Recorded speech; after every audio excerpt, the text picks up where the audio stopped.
Muy buenas tardes. Les damos la más cordial bienvenida a nuestra Asamblea Anual PAD Alumni, a este gran reencuentro de nuestra comunidad. Siguiendo las normas de defensa civil para prevenir accidentes durante este evento, debemos tener en cuenta lo siguiente: mantener la calma y evacuar de forma ordenada si fuera necesario. La zona de seguridad externa son el jardín posterior y la plataforma de ingreso y la pista de circulación interna. La ruta de evacuación son los espacios que tienen entre los grupos de sillas. Deben procurar no bloquear la salida de los que están al medio, tratando de guardar calma para no voltear las sillas. El personal de servicio y seguridad está preparado para poder asistirlos en caso necesario. Si hay corte de fluido eléctrico, se activarán las luces de emergencia y el grupo electrógeno. Por favor, colocar los celulares en modo silencio o vibrador. Agradecemos a nuestros auspiciadores: APC Corporación Sociedad Anónima, BBS Perú S.A., Kuzman en Wakefield, Grupo F, Hewlett Packard, Overall, Protecta Security, y en especial a nuestro lead sponsor, Claro Empresas. Para dar la bienvenida a esta asamblea, dejo con ustedes al señor Eduardo Linares, director general del PAD.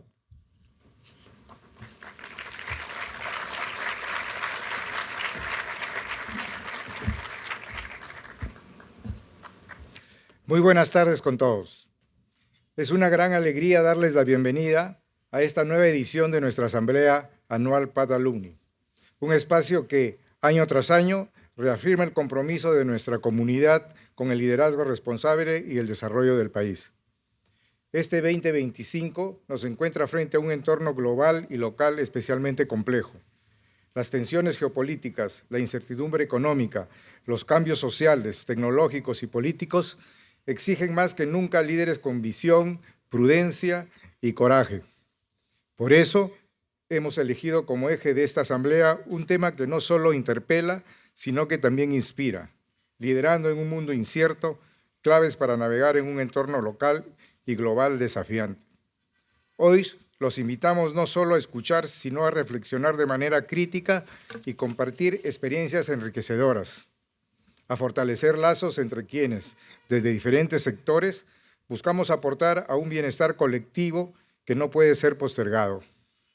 Porque los desafíos son grandes, sí, pero como bien se señaló en nuestra convocatoria, las oportunidades para generar un cambio positivo son aún mayores. Contamos con la presencia de dos destacados conferencistas invitados: el señor Fernando del Rincón, reconocido periodista de CNN en español, que nos ayudará a reflexionar sobre el rol de la institucionalidad y la responsabilidad de la clase empresarial en América Latina. Y al señor Luis Oganes, director global de la investigación de mercados emergentes en JP Morgan, quien nos brindará una mirada lúcida sobre los retos del mundo, entorno económico y geopolítico global, y cómo estos deben ser considerados en la toma de decisiones empresariales.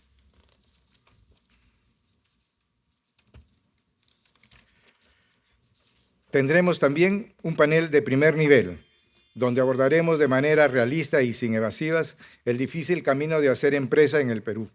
Agradezco desde ya a los panelistas Álvaro Correa, Giovanna Cortés y Ricardo Márquez, y a nuestros profesores José Ricardo Stock, Juan José Martans y Guillermo Quiroga, por moderar este diálogo tan necesario. Esta asamblea es, más que un evento, una plataforma viva de liderazgo transformador. Desde el PAD, renovamos nuestro compromiso de seguir acompañándolos como empresarios, directivos y ciudadanos en su misión de liderar con propósito e integridad en medio de la complejidad. Gracias por estar aquí, gracias por ser parte de esta comunidad. Bienvenidos todos.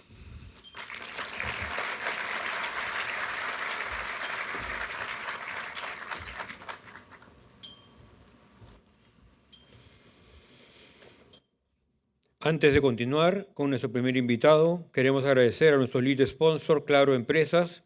En un mundo donde la transformación digital es clave para competir y crecer, Claro Empresas se posiciona como tu aliado estratégico, ofreciendo soluciones integradas en ciberseguridad, data center y soluciones de TI, diseñadas para hacer que tu empresa sea más eficiente y segura. Su compromiso es acompañarte en cada etapa de tu evolución digital con soluciones que preparen a tu empresa para enfrentar los desafíos del futuro y aprovechar al máximo todas las oportunidades. La transformación digital impulsa el futuro de tu empresa, pero también sus riesgos.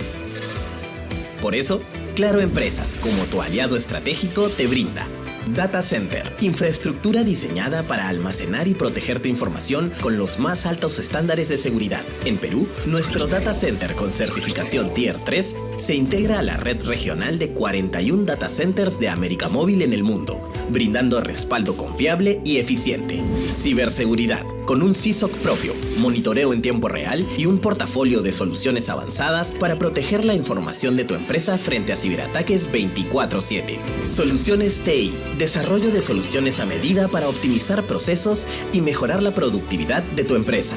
Y porque la conectividad es la base de toda transformación digital, en Claro Empresas impulsamos las grandes innovaciones del país con la red privada 5G más moderna de la región, diseñada exclusivamente para respaldar la operación ininterrumpida del puerto de Chancay, un hito clave en la transformación del Perú. Claro Empresas, tu aliado en ciberseguridad y transformación digital.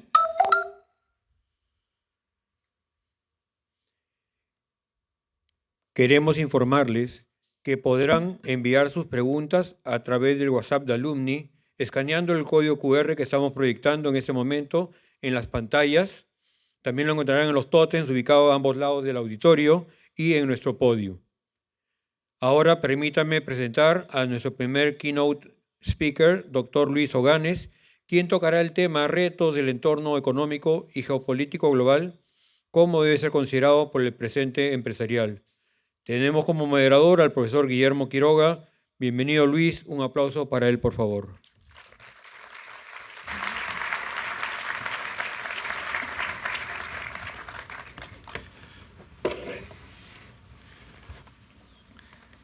Tengan muy buenas tardes. Realmente es un gusto estar con ustedes, tantos amigos, tantos alumnos, exalumnos, una comunidad vibrante como es Alumni PAT. Y en esta ocasión hemos tenido la suerte de contar con Luis Oganes. Es director de investigación macro global de JP Morgan y dirige los equipos de estrategia que cubren la investigación de monedas, tasas de interés, commodities y mercados emergentes. Luis se unió a JP Morgan en 1997 en Nueva York y actualmente trabaja en Londres. En varias ocasiones ha participado en asesorías con gobiernos y entidades públicas de América Latina, Oriente Medio y Asia. Luis obtuvo su doctorado en Economía de la Universidad de Nueva York en 1998 y su licenciatura en Economía en la Universidad de Lima. Sin más preámbulos, dejo el uso de la palabra a Luis para que nos transmita poderosas ideas que nos permitan reflexionar. Muchísimas gracias. Muchas gracias por la invitación. Un placer estar con todos ustedes esta tarde. Y como peruano, obviamente, y limeño, feliz de estar acá en mi ciudad. Hay mucho que hablar, mucho que contar cuando hablamos de temas geopolíticos y la verdad que me da un particular placer poder compartir con ustedes, ya dado que el tema de geopolítica es algo de que como analista financiero, analista de mercados, analista económico, está cada vez más presente, ¿no? Es imposible obviar o ignorar lo que está pasando en temas de desplazamiento de la geopolítica global, porque de alguna manera todas la sentimos, no solamente el impacto sobre el país, sino también el impacto sobre las empresas, impacto sobre mercados, impacto sobre nuestros bolsillos, ¿no? Llego acá a Lima y todo el mundo me pregunta, ¿no?, ¿qué está pasando con el dólar, ¿no?, que se está desplomando, y el sol, cómo se está apreciando? Nadie esperaba ese tipo de situaciones, ¿no?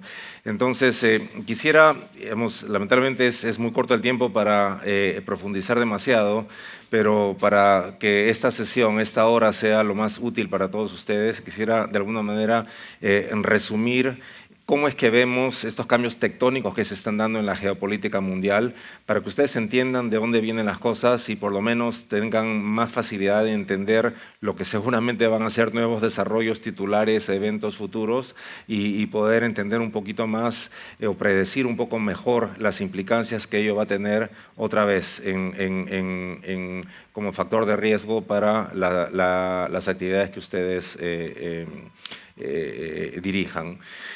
Lo primero es de que hemos estado por bastante tiempo en una situación, desde después de la Segunda Guerra Mundial, de un orden internacional que, digamos, estaba, uno pensaría, establecido y estático y sostenible y permanente.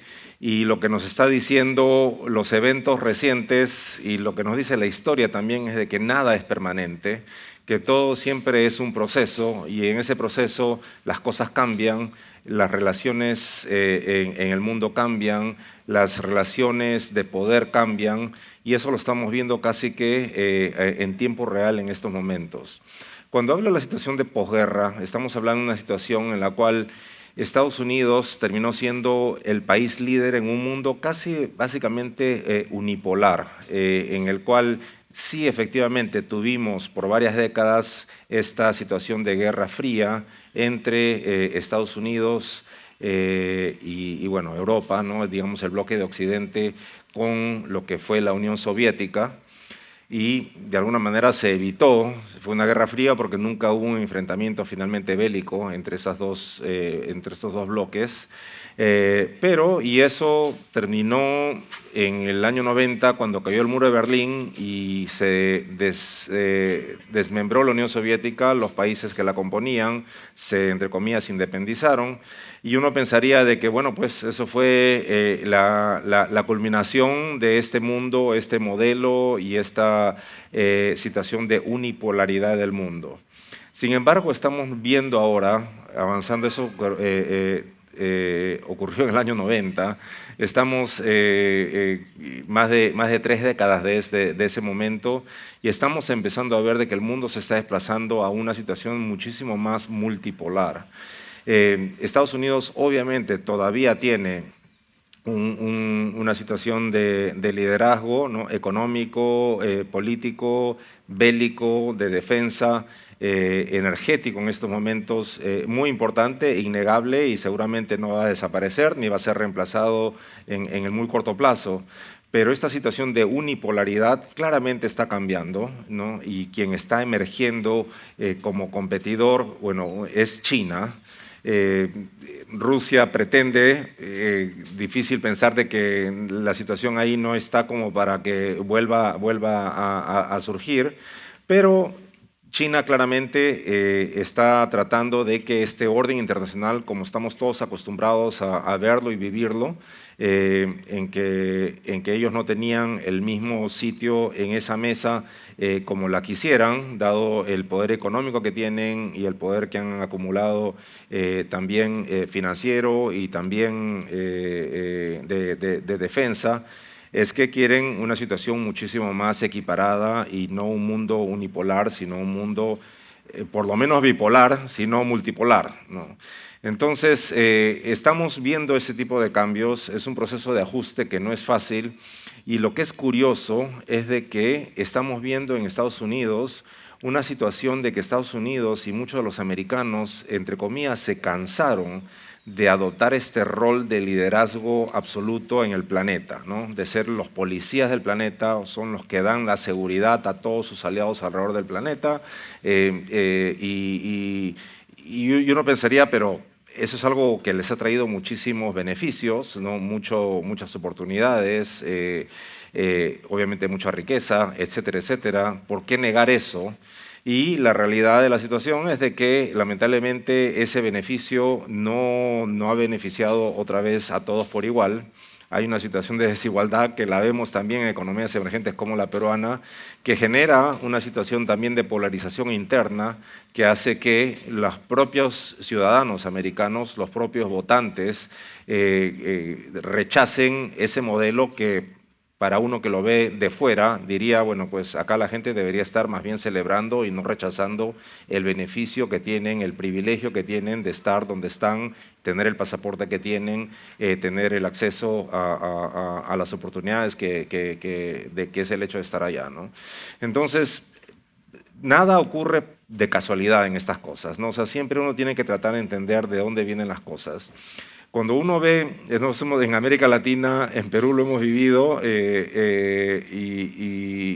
muchos otros países lo han vivido, en América Latina siempre decíamos que nosotros inventamos el populismo económico, ¿no? Y de pronto el populismo, que es entendido como esta especie de solución facilista, ¿no? De que tienes un problema y vienes con soluciones que no son ni técnicas ni son sostenibles en el tiempo, que posiblemente generan más costo que beneficio, pero que como eslogan o como mensaje político tiene eco, tiene receptividad en una población que está o frustrada porque las oportunidades no son lo suficientemente generalizadas, otra vez temas también de desigualdad, temas de falta de oportunidad para todo el mundo, y eso hace de que el populismo se ha vuelto de pronto un mensaje que tiene eco no solamente en países emergentes, no solamente en América Latina, sino lo vemos ahora también en países desarrollados y lo estamos viendo curiosamente en Estados Unidos. Entonces, podemos obviamente tener muchísimas diversidad de opiniones, divergencias de qué está pasando y a lo mejor horrorizarnos de las cosas que vemos en titulares de primera plana, de decisiones que se toman en Estados Unidos, de políticas que se siguen, de actitudes que se asumen, pero todo eso tiene un trasfondo, ¿no? Y tiene un trasfondo y que la mitad de la población opte por ese tipo de modelo o ese tipo de salidas es porque efectivamente hay una frustración de que no todos se han beneficiado de esta situación de globalización, de esta situación de unipolaridad en el cual Estados Unidos tenía la hegemonía mundial en muchas áreas y no sentían de que eso les traía a ellos mayores beneficios, ¿no? Entonces, estamos en una situación de una especie de, digamos, desplazamiento tectónico de estas placas tectónicas en geopolítica mundial. No sabemos a dónde va a llegar esta, digamos, desglobalización, si se quiere, ¿no? Esta reversión del proceso de globalización. Lo que está haciendo Estados Unidos en estos momentos principalmente está tratando de reindustrializar al país.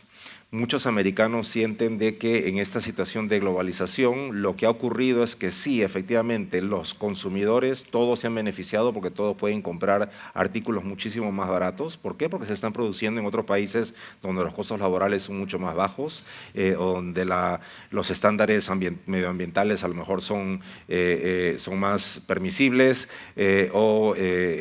digamos, hay menos regulación, cargas regulatorias, etcétera. Entonces, el consumidor por ahí se benefició, pero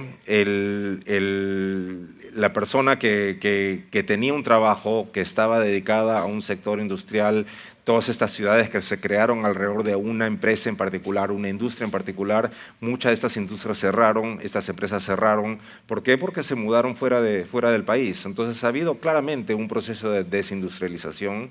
Ahora, uno podría decir, eso no necesariamente es malo, ¿no? En un país, según avanzas en el desarrollo económico, a lo mejor dejas de producir cosas, entre comillas, de bajo valor agregado, empiezas a volverte más, en lugar de ser una economía de manufacturera, empiezas a ser una economía más dedicada a servicios, los márgenes de servicios son más altos, los salarios en servicios pueden ser más altos que trabajar en una fábrica, ¿no? Entonces, no es necesariamente malo, pero hay que ir a contar de ese cuento y convencer de que eso es así al que efectivamente perdió su trabajo, ¿no? y lo dejó sin capacidad de reubicarse en otro sector, de ajustarse a estas realidades.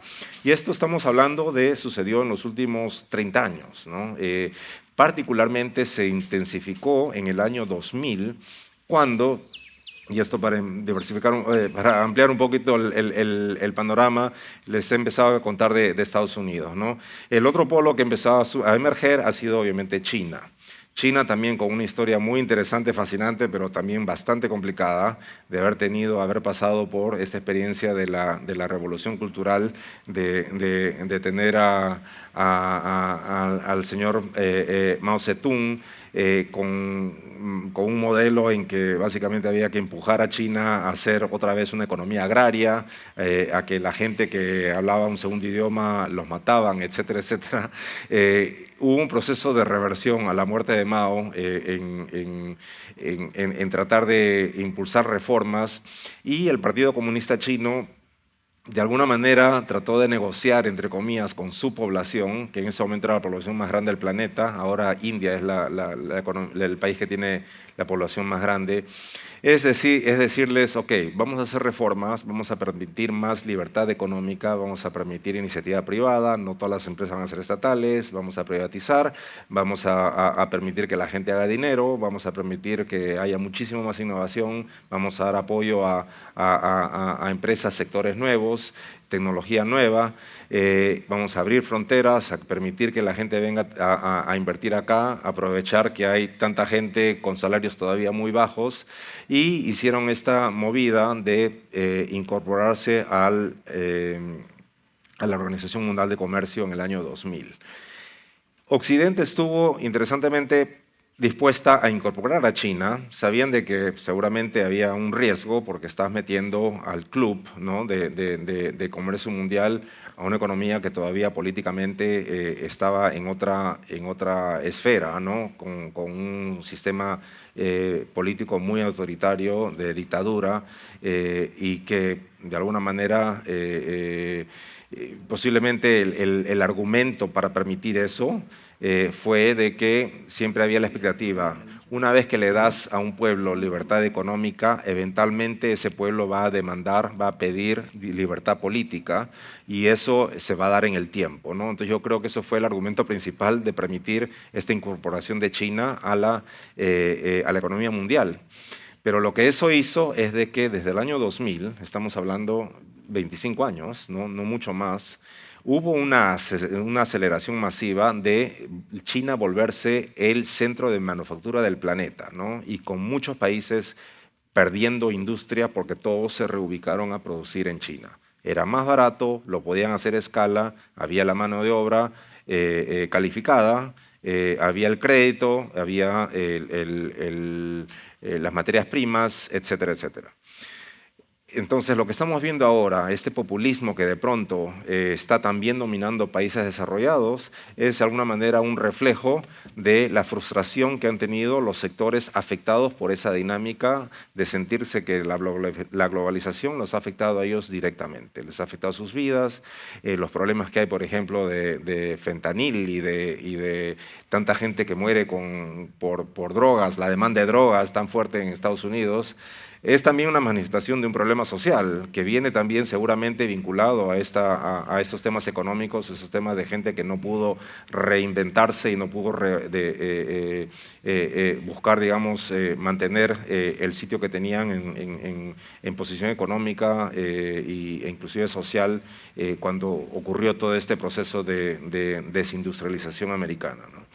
Entonces, es en este contexto que hay que entender por qué es que estamos viendo lo que estamos viendo en estos momentos en Estados Unidos y por qué un mensaje, ¿no?, de Make America Great Again, MAGA, del presidente Trump, tiene pues una aceptación tan grande, ¿no?, que a veces, visto de fuera, es difícil de entender.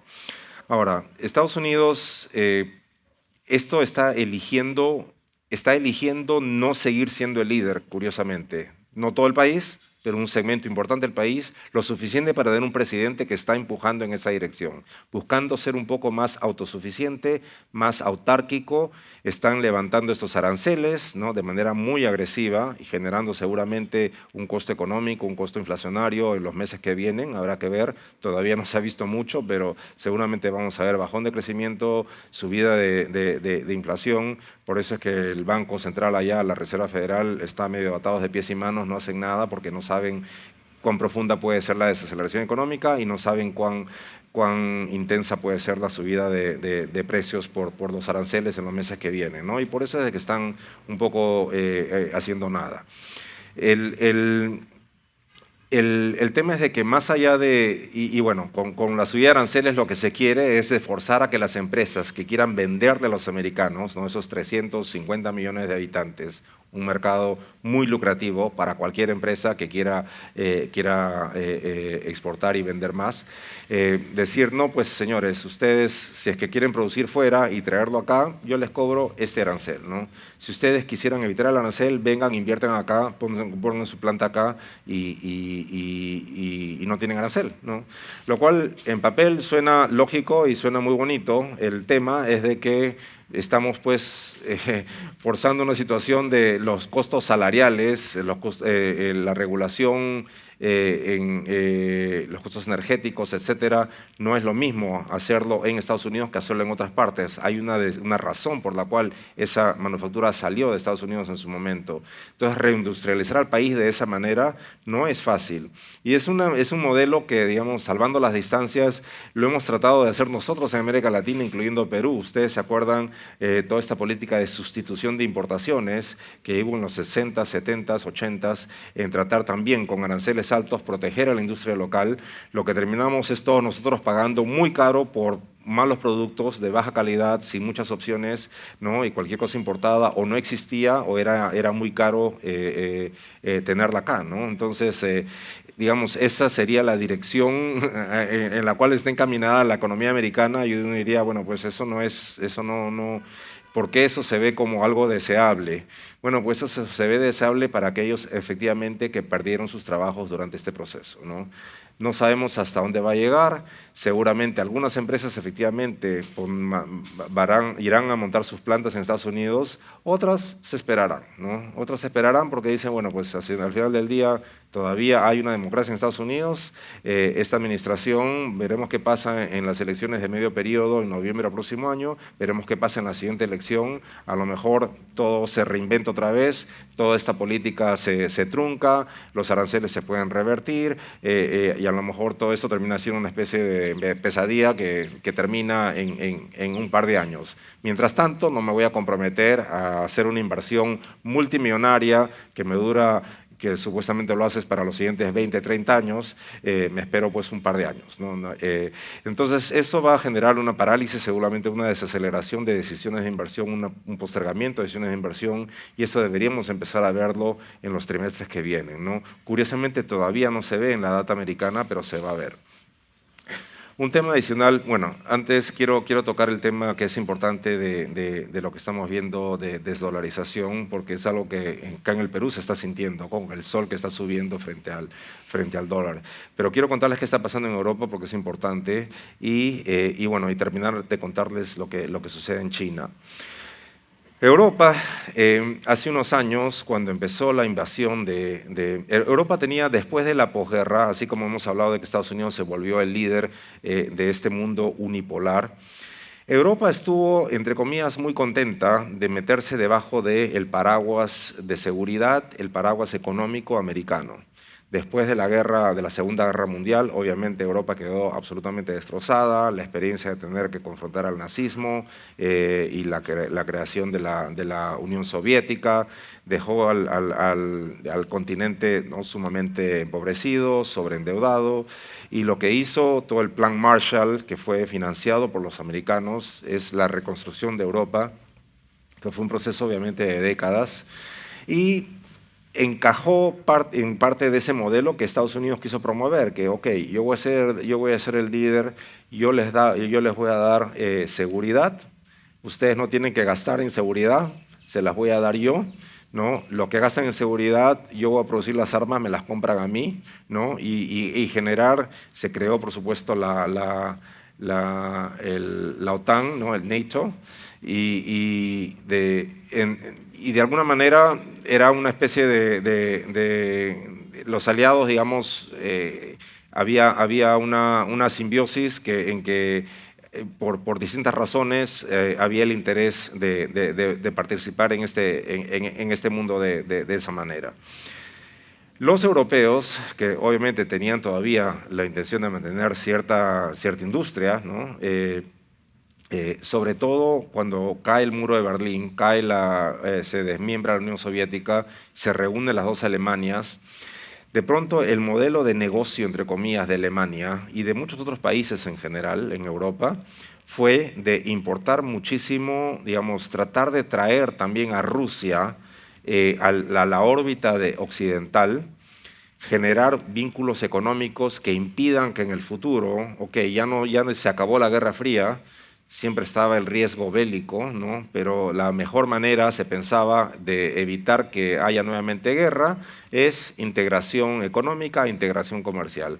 ¿Sabes qué? Tú tienes una cantidad de commodities, particularmente energía, tanto petróleo, gas natural, yo te lo compro, ¿no? Estás aquí a mi costado y el modelo entonces de negocios de los europeos, particularmente Alemania, es comprar energía barata rusa y producir y exportar, y a quién le exportas, un poquito a los americanos, ¿no?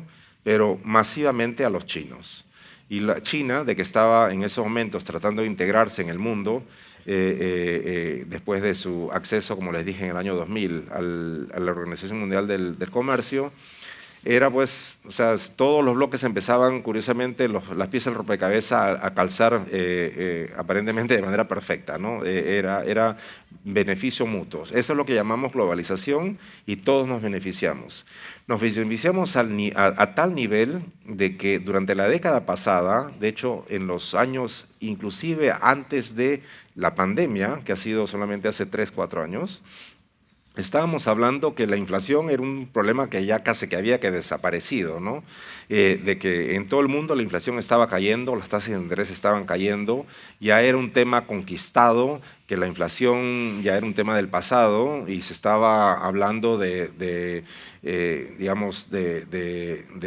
nuevos paradigmas económicos y decir de que, bueno, pues al final los gobiernos también pueden gastar más porque al final no tiene un impacto inflacionario. Entonces todo el mundo empezó a repensar en que, mira, qué bien que estamos en el mundo, que hasta la inflación se ha conquistado, se ha contenido. La realidad es de que lo que permitió que por más de 2 décadas hayamos tenido este declive de la inflación, ¿no? hasta antes de la pandemia, es que efectivamente tuvimos esta dinámica de globalización, que China entró a la economía mundial, al sistema de comercio mundial, pudiendo producir muchísimo, mucho más barato, y de lo cual todos nos beneficiamos, ¿no? Entonces, alrededor del mundo, los productos de consumo bajaron muchísimo, se volvieron muchísimo más asequibles. Ahora estamos viendo un poco un elemento de reversión de eso, curiosamente liderado por Estados Unidos, donde la gente siente que fueron los más afectados, ¿no? A quien le echan la culpa es obviamente mayormente a los chinos, ¿no? Porque dicen ahí es donde se fueron, buena parte de nuestros empleos se fueron allá, ¿no? Entonces el hecho de tener esta pugna de subir los aranceles a China, recordemos que en su peor momento la primera semana de abril, Estados Unidos llegó a subirle hasta 145% los aranceles a los productos chinos. China, por supuesto, se puede dar el lujo de no cruzarse de brazos y decir, tú me subes, yo también te subo. Le subió 125%. De pronto teníamos a la primera economía, a la segunda economía del mundo, poniéndose básicamente un embargo económico mutuo, ¿no? Y dado que las cadenas de producción de alguna manera se relacionan con China o con Estados Unidos, el costo no solamente para ellos, sino para el resto del planeta, si eso se hubiera mantenido así, era muy, muy costoso. Nuestros economistas, cuando vieron eso, dijeron, mira, acá la probabilidad de recesión en Estados Unidos y seguramente recesión global, la subieron hasta 60%. O sea, todos estábamos agarrados de nuestros asientos sabiendo de que algo muy malo estaba por venir. Gracias a Dios, las cosas se calmaron. En una semana después, americanos y chinos se reunieron en Suiza, negociaron reducir los aranceles y negociar una cosa más permanente. En esta situación interina, Estados Unidos le está cobrando 41% a China, China le está cobrando 26% a Estados Unidos. Veremos qué pasa. Hay todavía están negociando supuestamente hasta mediados de agosto y a ver en qué acaba esto. Todo el tema de aranceles, obviamente, el objetivo otra vez es traer manufactura a Estados Unidos. No sabemos si lo van a lograr o no. Si es que lo logran, esa manufactura va a ser seguramente muy cara. En todo caso, va a tomar tiempo. Eso seguramente va a hacer que el costo para el consumidor americano de productos, de muchos productos, suban. Y por eso es que estamos esperando una subida de precios. Un elemento final, antes de tratar de aterrizar todo esto que implica para América Latina y para el Perú, y para acabar en unos 5 minutos. Estados Unidos lo que está haciendo la administración Trump, aparte de todo este tema comercial que les he descrito, ¿no? Que es un poco apuntar a este votante frustrado que quiere reindustrializar al país, están, digamos, para subir aranceles obviamente tiene un costo económico, que lo vamos a ver en desaceleración, un costo en inflación, que seguramente también la vamos a ver en los siguientes meses. Como de manera de contrarrestar esto, la administración Trump ha tratado de promover muchísimo más producción de petróleo, producción de gas, como manera de reducir los precios, en un momento que ya el mercado energético mundial, curiosamente de petróleo en particular global, está un poco saturado de oferta, porque no solamente Estados Unidos ha incrementado producción de petróleo, también lo ha hecho Brasil, Guyana, Surinam, Senegal, muchos países que no son parte de la OPEP. La OPEP hasta hace poco estaba cediendo mercado, reduciendo su producción para que los precios no se desplomen y de pronto dijeron no más, todo el mundo sigue produciendo más, ya no vamos a ceder market share, me voy a poner a producir más también, con lo cual los precios de petróleo están bajando.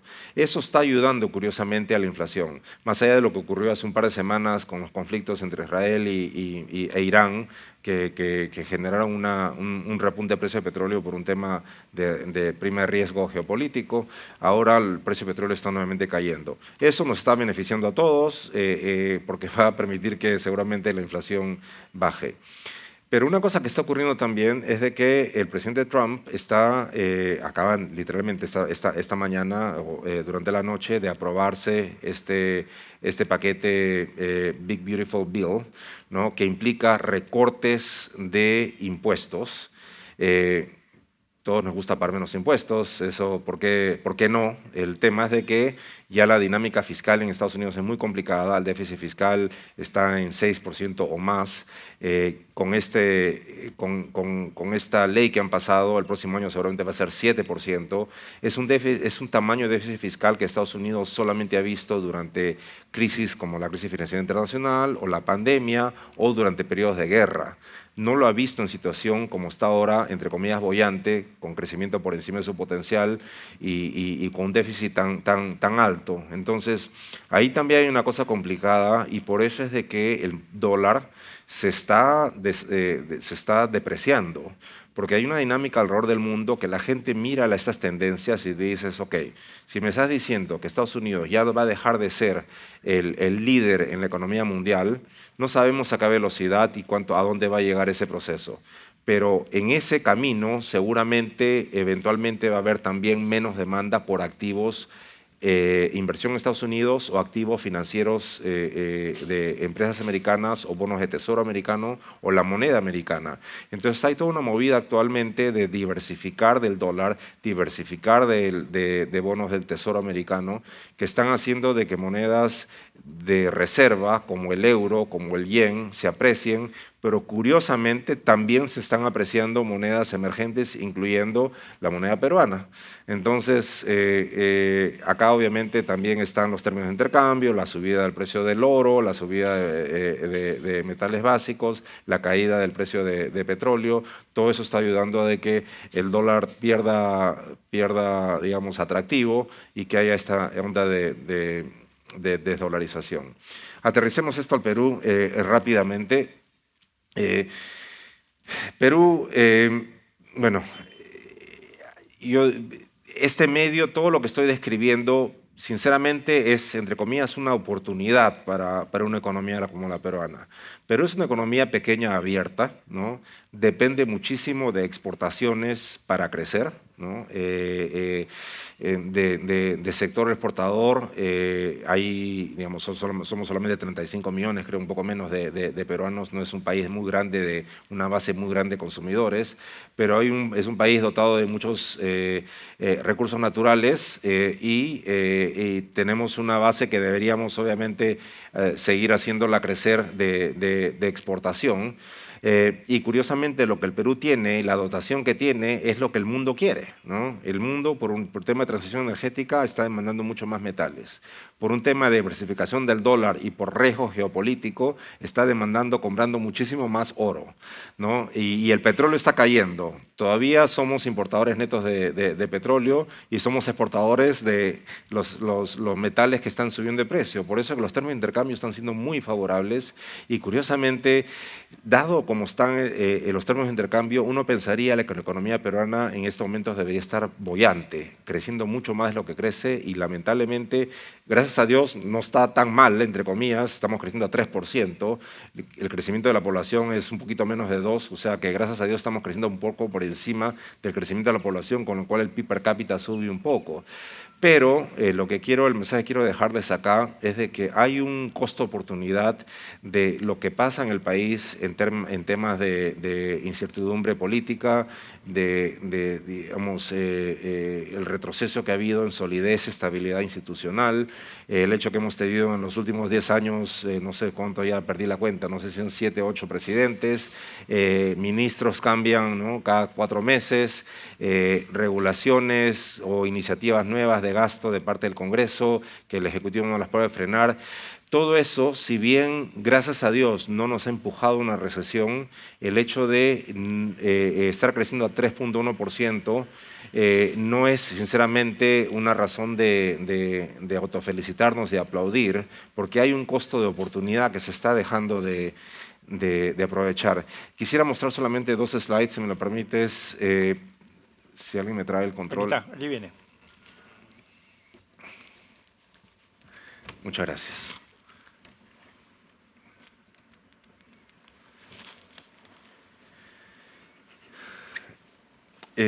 Para que tengan una idea, en este gráfico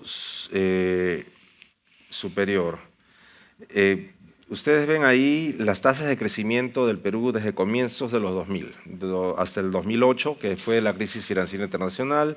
El Perú en promedio creció 6%. El siguiente periodo, que es de 2009 a 2015, que coincide con este superciclo de commodities, ¿no?, que los precios de commodities se dispararon, que es cuando China empezó a crecer muchísimo. China crecía 10-12%, tuvimos un crecimiento de 5.3%, y después acabó el superciclo de commodities y ahí es donde empezaron la época de vacas flacas y tenemos un crecimiento promedio en el Perú de 2.3%. Desde entonces. Obviamente ese número afectado también por la pandemia, ¿no?, que tuvimos crecimiento negativo por lo menos un año de esos. Si usted ve en el grafiquito de abajo y queremos ver de dónde viene esa caída o qué es lo que representaba, qué es lo que contribuía a ese promedio en cada uno de estos periodos, es interesante ver cómo ha ido cambiando. Son 3 barritas, si ustedes ven los colores, el celeste es la contribución de capital, es decir, la inversión.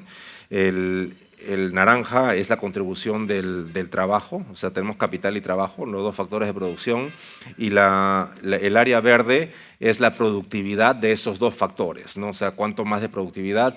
Los términos de intercambio se incorporan ahí. Lo que se ha visto es de que entre el primer y segundo periodo que estoy resaltando ha habido claramente menos contribución de productividad, o sea, que ha habido un estancamiento de alguna manera de reformas, ¿no? Pero el capital, felizmente, en los años entre 2009 y 2015, la inversión todavía estaba alta, pero desde entonces claramente ha habido un desplome, o por lo menos un estancamiento de la inversión. La contribución de la inversión es ahora menor. Si nosotros contabilizamos de que la inversión empezó casi que a paralizarse, o digamos la tendencia se mantuvo bastante estática a partir del 2014. Si ustedes hacen una tendencia de cómo subía la inversión, hasta el 2014, desde comienzos del milenio, eso lo tenemos en la línea naranja, y vemos dónde efectivamente está la inversión ahora. Vemos de que efectivamente hay un quiebre desde el 2014 y hay una brecha creciente. Entonces hay un estancamiento de esta inversión que uno diría, ¿por qué?, ¿no? Y curiosamente ese periodo coincide con todo lo que hemos vivido acá en el Perú de incertidumbre política y de deterioro institucional, del manejo económico mucho más incierto, cambio de autoridades, cambios presidenciales, etcétera, ¿no? Entonces, digamos, mucha gente siempre dice Perú es un país que es difícil de entender, dicen los extranjeros, ¿no? Porque por un lado la política sumamente incierta que uno la ve y pensaría que este país debería estar en recesión, sin embargo la economía va como en otro canal, ¿no? Y la gente está como inmunizada, sigue comprando, sigue invirtiendo, sigue gastando y la economía funciona. Hay una parte muy de verdad en eso, lo cual obviamente hay que sentirnos agradecidos que es así. Pero hay un elemento también de costo de oportunidad, de desaprovechamiento de oportunidades que hay que tenerlo en cuenta, ¿no? Porque el medio externo, y cuando hago toda esta referencia geopolítica, es un medio que seguramente no va a cambiar en los siguientes años y es un medio en el cual el Perú debería estar subiendo la mano a tratar de atraer estas inversiones. Todas estas empresas que se tienen que ir de China porque saben que esta pugna Estados Unidos-China seguramente no va a parar en bastante tiempo, en que están tratando de recomponer cadenas de producción, debería el país estar tratando de captar algo de ese flujo de inversión, ¿no? Que está buscando una nueva casa, que es difícil pensar que se haga con la incertidumbre política, institucional, regulatoria, legislativa, de poder judicial, de justicia que tenemos en el país, ¿no? Y eso es donde estamos un poquito entrampados. Y para mostrar un gráfico final, bueno, si partimos la inversión en pública y privada, la inversión privada en el Perú es 80% de la inversión total, la inversión pública es solamente 20%. Entonces, al final, lo que está generando este estancamiento es porque hay insuficiente inversión privada. La inversión pública, curiosamente, está muy cerca en estos momentos de sus topes históricos, cerca de 5%, pero si vemos dónde está la inversión privada, está en 4 puntos porcentuales del PIB por debajo de su tope histórico, que se vio otra vez, como se lo dije, en el año 2013-2014. Un punto final para ver acá es relacionarlo con los términos de intercambio. En el gráfico superior, los términos de intercambio están con línea punteada. Ya les dije, deberíamos estar en estos momentos bollantes. Tenemos un término de intercambio muy favorables, ¿no? Los precios de metales subiendo, el precio de petróleo cayendo. Uno pensaría de que históricamente la inversión privada estaba muy correlacionada con estos términos de intercambio. Pero hemos visto estos años recientes de estancamiento, sin embargo los términos de intercambio siguen subiendo. Debería haber un poco más de dinamismo en la inversión. Hicimos un modelo tratando de estimar esta brecha, asumiendo de que no hubiese esta incertidumbre política, no hubiese este tema de problemas institucionales, de problemas regulatorios, de problemas de administración de justicia, de incertidumbre por sucesiones de autoridades, etcétera, etcétera.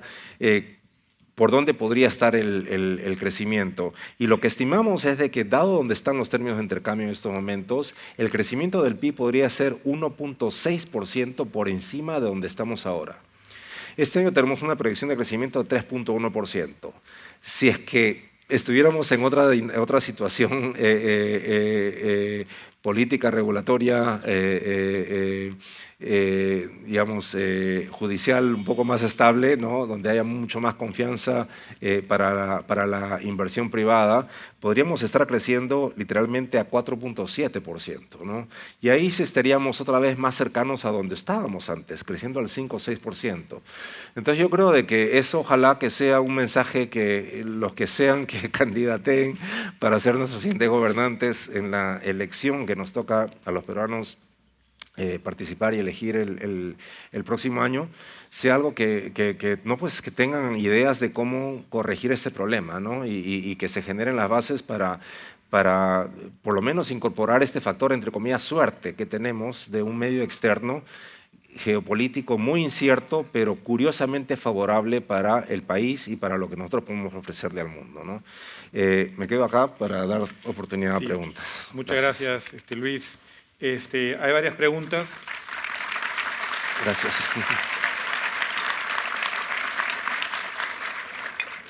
Hay varias preguntas y en el contexto de lo que has comentado, para entender a profundidad lo que estamos viviendo, han salido referidas, pero podrías precisar.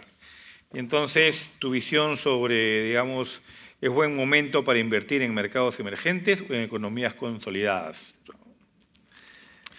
Nosotros, curiosamente, estamos viendo en mercados emergentes en los últimos años, hace como 3, 4 años, no han tenido entradas de capitales en general, ¿no? De hecho, han salido capitales. Durante la pandemia fue terrible, por obvias razones, pero después de eso ha seguido saliendo capitales, o sea, nunca regresaron. Curiosamente, ahora que estamos viendo esta movida de diversificación frente al dólar, la gente repensando todo, tengo todos los huevos en una sola canasta, que es Estados Unidos, ¿no? Inviertes en la bolsa americana, inviertes en el dólar, inviertes en bonos de tesoro, inviertes en compañías americanas. Es decir, ¿sabes qué? Estoy súper sobreponderado, estoy súper overweight Estados Unidos. Es el momento de diversificar. Posiblemente no te vayas underweight, porque es difícil, la economía americana no le está yendo tan mal. La innovación todavía está centrada en ese país y la verdad de la milanesa es de que si quisieras reemplazar a los activos americanos, ¿con qué los reemplazas? No hay otros mercados tan profundos, ¿no? Pero algo de eso está ocurriendo, esta desdolarización, esta diversificación de Estados Unidos está viniendo a países emergentes y sí, en estos momentos nosotros allá en JP Morgan estamos recomendando inversiones en mercados emergentes en estos momentos. Buenísimo. ¿Cuál es el riesgo externo más importante para el Perú en la actual situación?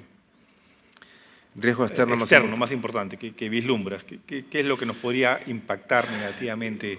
Bueno, lo que está haciendo Estados Unidos o esta guerra comercial es un poco jugar con fuego, ¿no? Hasta ahora todavía no se ha manifestado en data.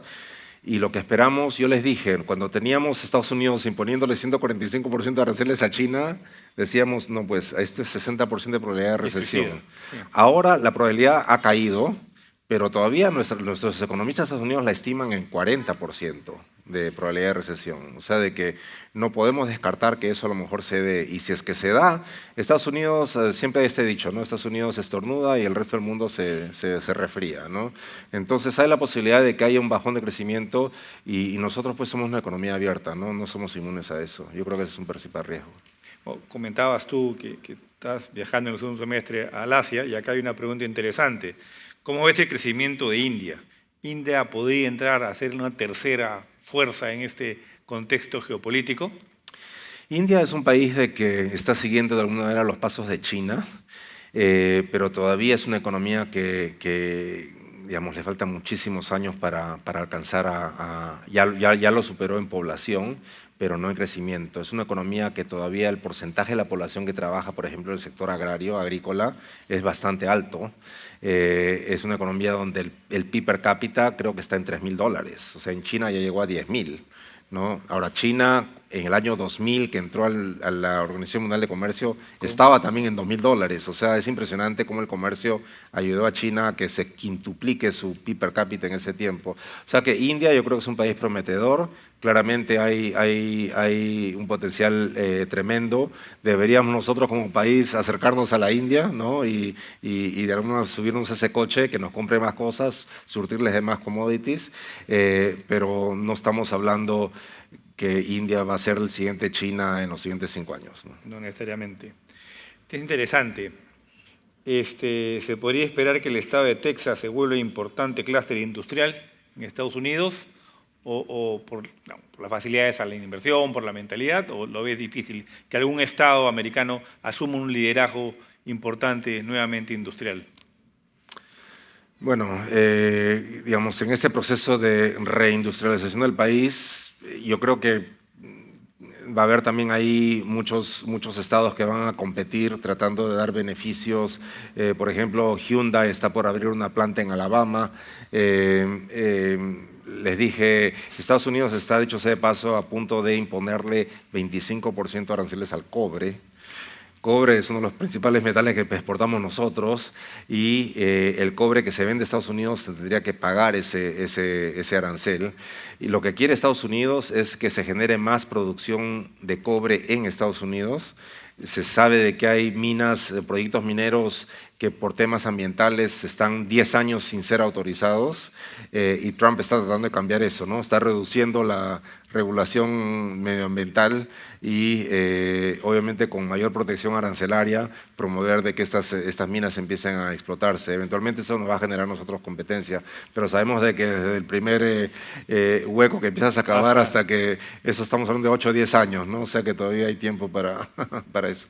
Que hay una pregunta interesante, es los cambios demográficos, ¿qué peso pueden tener en toda esta dinámica? Envejecimiento de la población, inmigración. Muchísimo, y lo que es increíble es que en estos países donde hay un rechazo a la migración, ¿no? Son países, son sociedades que están envejeciendo, donde no tienen un dividendo demográfico, el dividendo demográfico de hecho es negativo, y que de alguna manera han seguido creciendo o crecen porque incorporan migrantes, ¿no? Entonces, en Estados Unidos es algo que lo estamos viendo también bastante de cerca, porque así como los aranceles, la incertidumbre de aranceles está generando un bajón, seguramente va a generar un bajón de crecimiento por menor inversión. Lo que estamos viendo con no solamente que casi que la frontera, ahora entrar ilegalmente cruzando la frontera es casi que misión imposible en estos momentos, Estados Unidos, pero más allá de ello, que eso más o menos lo asumíamos cuando vimos la propuesta de Trump, ¿no? De que la migración neta por ahí caía a cero. Pero una cosa que no nos creíamos, porque sabíamos que era caro y difícil y políticamente, digamos, difícil de ejecutar, es esta ola de deportaciones que está habiendo, pero curiosamente están siendo ejecutadas. O sea, creo que ha sido 400.000 lo que van, o digamos, si estamos generalizando para el mes, lo que va en el mes de junio, ¿no? Y eso eventualmente puede tener repercusiones en el mercado laboral, ¿no? Porque al final del día, ¿quiénes hacen los trabajos en sector construcción, sector servicios? Son inmigrantes, muchos de ellos indocumentados, ¿no? Que están dispuestos a hacerlo por debajo del salario mínimo, ¿no? Entonces, eso, o por lo menos va a tener una consecuencia inflacionaria porque van a tener que contratar a un americano que lo haga, claro, ¿no? Y a ver si un americano lo quiere hacer, ¿no? Con lo cual, es posible que haya sectores que no puedan conseguir trabajadores y tengan que reducir producción, ¿no? Entonces, yo creo que el tema demográfico es muy importante. Eventualmente, y otra vez, todo esto es un péndulo, ¿no? En algún momento, después de que se deportaron lo suficiente, después de que se cerraron las fronteras lo suficiente, eventualmente va a verse la necesidad de abrirse, ¿no? No seguramente nos ocurrirá el próximo año, pero en 5 o 10 años posiblemente sí. En tu perspectiva, ¿qué sectores ves como claves en el Perú para todos de alguna manera apuntalar, que pueden jalar más al país? Bueno, los sectores primarios obviamente están ahí, ¿no? Y les ponemos todas las trabas habidas y por haber, ¿no? Pero tenemos que agradecer que tenemos esta dotación natural. Obviamente, la idea es tratar de generar más valor agregado en el país para que los niveles de salario, la generación de empleo, niveles de salarios, niveles de compensación, el ingreso per cápita suban. Eso requiere, otra vez, más inversión, requiere más reformas para ser más atractivo, más productivo al sector manufacturero peruano, requiere muchísimo más educación, ¿no? de que los peruanos estén mucho más calificados para poder… Y eso es algo de que a veces se ve pues como misión imposible, ¿no? En un país con el Perú con 70% de informalidad, pero no, cuando vemos a otros países en la región, a mí me sorprende, por ejemplo, ver México, ¿no? Que no es muy distinto en historia y en composición, seguramente a la peruana. Obviamente tienen la ventaja de tener una frontera con Estados Unidos y eso ha hecho de vecino, y eso ha hecho de que haya mucha inversión que llega casi que automáticamente, ¿no? Pero si ustedes ven cuando empezó el NAFTA en el año 95, en que había toda esta zona de maquiladoras en el norte de México, en que hacían trabajos de, entre comillas, bajo valor agregado, porque la mano de obra era barata. Ahora tenemos la producción que se hace en México dentro de lo que ahora se llama el USMCA, es muchísimo más sofisticada, de mucho más valor agregado. Hay partes, motores de Boeing que se hacen en México. Por supuesto, hay una industria automotriz que se hace en México, que no solamente es ensambladora, están haciendo autopartes, ¿no?, en México. Y uno pensaría, bueno, pues es que los mexicanos lo han logrado, o sea, es posible educar a la población, es posible atraer ese tipo de inversiones, generar ese tipo de trabajos de mucho más valor agregado en el país, ¿no? Ojalá que suceda. Esta me parece interesante. ¿Qué desafíos vienen para los CEOs ante estos retos del entorno? ¿Y qué deberíamos considerar para nuestros equipos? ¿Cómo prepararnos para enfrentar las oportunidades o las amenazas que ves?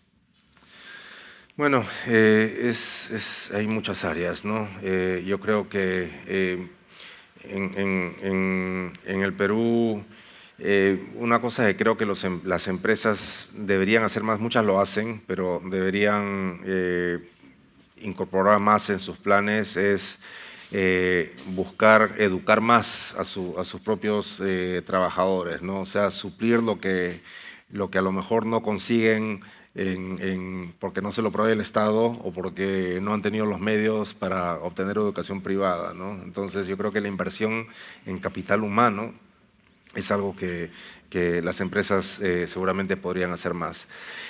Obviamente hay toda una cosa de que se discutía, tuvimos una sesión más temprano en que estuvo el ministro de Economía y hablamos pues de que hacer empresa en el Perú es muy complicado, es muy desafiante, muy difícil por toda la carga regulatoria, toda la carga tributaria, la permisología.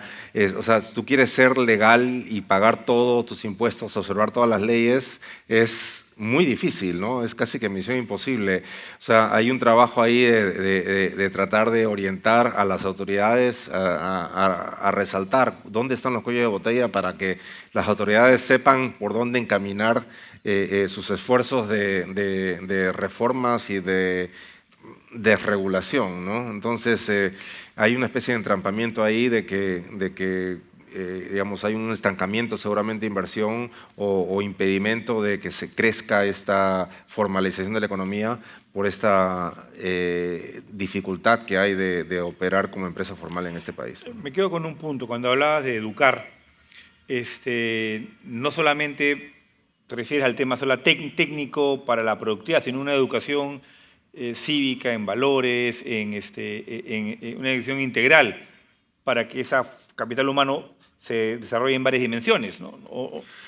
No, totalmente de acuerdo. O sea, no solamente estoy hablando de enseñarles a operar la máquina que quieres que sepan, ¿no? O sea, hay un tema digamos, visión país. Bueno, visión país, de tener, o sea, yo he tenido la suerte de que estoy por cumplir 28 años en JP Morgan, la cantidad de entrenamiento que tenemos, los cursos que hay que tomar online o en persona, todos los años, casi que cada mes hay algún módulo nuevo que nos imponen. Muchos de ellos son regulatorios, es por obligación, pero muchos de ellos es porque el banco está interesado en que efectivamente mantengamos una conciencia de hacer, entre comillas, las cosas bien, ¿no? Porque al final el costo reputacional que asumimos por no hacer las cosas bien no solamente es a nivel individual, es también para nuestro empleador, ¿no? Entonces, hay un tema de concientización de que si se avanzase mucho, yo creo que ayudaría también al país, ¿no? Porque haría que la gente, eso se reflejaría en más áreas, ¿no? El tiempo ha volado. Un último mensaje a todo el auditorio.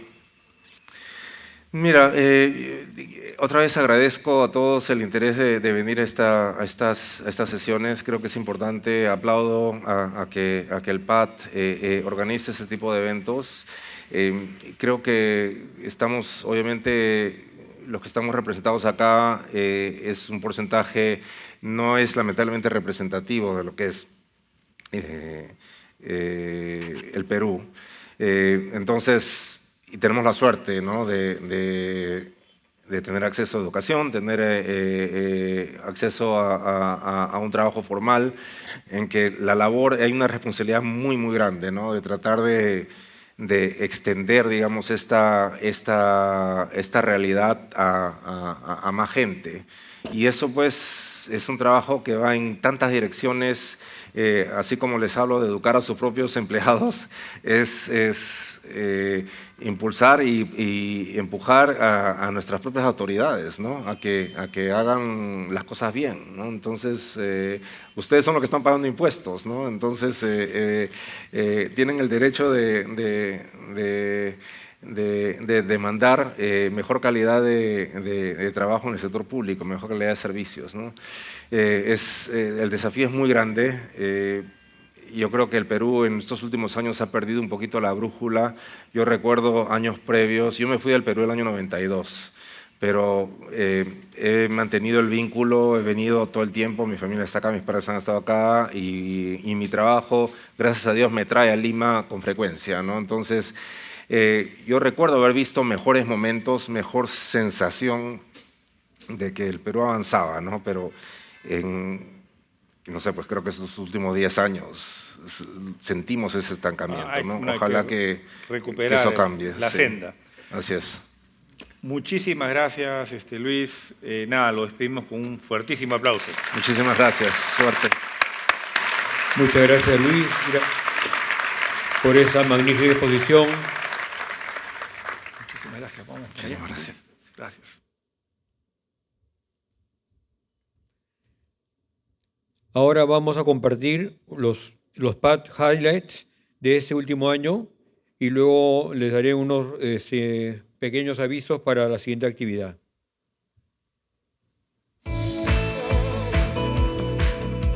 Desde sus inicios hace 46 años, el PAT ha crecido sin perder su esencia, formar líderes de impacto. Empezamos con los programas de alta dirección y con el paso de los años ampliamos nuestro portafolio de productos para atender las necesidades de los directivos y empresas. Las 3 líneas de actividad que hoy desarrollamos se orientan a educación ejecutiva, maestrías, MBA y maestrías especializadas, programas a medida para empresas in company. El modelo formativo del PAT se sustenta en 3 pilares fundamentales. Un enfoque integral de la dirección empresarial con foco en las personas y en un liderazgo auténtico, que se fundamenta en la integridad, el sentido ético y el servicio a los demás. Un propósito, inspirar y transformar a empresarios y ejecutivos, y a través de ellos impactar a las organizaciones y la sociedad. Una visión que apunte a la sostenibilidad de las organizaciones. El método del caso, que acompaña a este modelo formativo, genera una experiencia transformadora y de impacto real en nuestros participantes. El PAT ha acompañado y continúa acompañando a los directivos, incluso en medio de los constantes cambios, destacando siempre el valor de la persona, sin descuidar los demás aspectos del trabajo directivo ni de la vida personal de nuestros participantes. Nuestro portafolio de programas nos permite dar soporte a los directivos en cada etapa de su desarrollo profesional, adaptándonos a sus necesidades y desafíos a lo largo de su trayectoria laboral. El respaldo del IS Business School, una de las mejores escuelas de negocio del mundo, y la red de más de 16 escuelas en 4 continentes nos permiten ofrecer una formación directiva de primer nivel. La calidad académica de nuestras actividades se refleja en la constante recomendación que recibimos por parte de nuestros egresados. Para el caso de los MBAs, contamos con la acreditación AMBA, Associations of MBAs, que garantiza la calidad de nuestros programas. Durante el 2024 y lo que va del 2025, hemos desarrollado diversos programas orientados a los distintos niveles de responsabilidad directiva de nuestros participantes. 265 directivos participaron en nuestros programas dirigidos a la alta dirección, el programa de alta dirección, el programa de especialización para directorios, el programa de formación para directorios y el programa para propietarios de empresas. Además, un total de 398 directivos participaron en nuestros programas para ejecutivos. La participación de profesores invitados de escuelas de negocios como IS de España, ESE de Chile, ICE de Brasil, IAE de Argentina, IPADE de México e INALDE de Colombia ha podido fortalecer la perspectiva internacional y ampliar la experiencia formativa de cada uno de nuestros programas. En los últimos años, el PAT viene asumiendo el reto de llegar a los directivos de distintas regiones del país. 74 directivos de Arequipa, Trujillo y Piura ya han participado en los programas PDG regionales, aportando valor a sus empresas y regiones. Nuestras maestrías recibieron 303 nuevos participantes, quienes han asumido asumido el reto de un selecto entrenamiento directivo. La formación de nuestros participantes y egresados también se potencia a través de las semanas internacionales, que se desarrollan en prestigiosas instituciones como IS Business School, sedes de Nueva York, Barcelona y Madrid, AS Business School en Portugal, IPADE Business School en México y la Universidad de Navarra en Pamplona, España. 247 directivos han participado en estas semanas internacionales. Algunos de los programas realizados fueron The CEO Transformation Program, The Board Directors Program, Programa de Emprendimiento e Innovación, Transformación Cultural en el Mundo Digital y Profundización Humanista en la Dirección de las Organizaciones. También se realizaron los PAT CEO Annual Summit en Ushuaia y Santiago de Compostela, con la participación de 25 y 28 CEOs respectivamente. Estos encuentros, iniciados en 2023 en Mendoza, ofrecen espacios exclusivos para la reflexión profunda sobre el propósito personal, más allá de los logros profesionales, así como sobre los desafíos que implica pensar en el legado de vida de cada directivo. Además, llevamos a cabo 6 ediciones del CEO Talks, espacios donde CEOs referentes del país comparten sus experiencias y lecciones de vida en un entorno cercano, inspirador y transformador. Los CEOs que nos acompañaron fueron Juan Fernando Correa, Susana Elespur, Rubén Sánchez, César Rivera, Mariela García y Miguel Bazán, profesor de nuestra escuela. Más de 800 directivos participaron de estos encuentros, enriqueciendo su visión directiva a través de los aprendizajes compartidos por nuestros expositores. En respuesta a las solicitudes de las principales empresas del país, desarrollamos 51 programas In Company, en los que participaron 2.605 directivos, quienes recibieron una formación personalizada, alineada a los desafíos específicos de sus organizaciones. Con la finalidad de propiciar un conocimiento vivencial de nuestra metodología, realizamos 2 ediciones del Open Day, que convocaron a 215 participantes. Estos encuentros permiten conocer de forma práctica la metodología de enseñanza del PAT y experimentar el proceso de toma de decisiones para resolver situaciones empresariales. Todas estas iniciativas continúan fortaleciendo nuestra comunidad de alumni, que actualmente cuenta con más de 10.000 egresados. La Asamblea Anual 2024 convocó a más de 500 participantes y generó espacios de reflexión en torno al tema, las 3 dimensiones que se requieren para tener una estrategia basada en cultura y propósito. Para la segunda mitad de este año, desarrollaremos los programas previstos de formación ejecutiva y maestrías, recibiendo nuevos directivos. Y además, llevaremos a cabo 2 nuevas semanas internacionales en Portugal, así como otros programas cortos alineados a los desafíos del contexto actual, como es el caso de la inteligencia artificial para directorios, entre otras propuestas. Finalmente, seguiremos trabajando con el mismo propósito que nos inspira desde el inicio: formar personas que transformen organizaciones y organizaciones que construyan un Perú mejor. No estamos solos, porque contamos con cada uno de ustedes para amplificar el impacto. Por eso, hoy los invitamos a reflexionar sobre cómo pueden contribuir para que este propósito crezca, empezando por fortalecer el vínculo que nos une y por transmitir sus vivencias a otros directivos. El futuro lo construimos hoy. Sigamos liderando con propósito, transformando vidas y haciendo realidad el Perú que soñamos.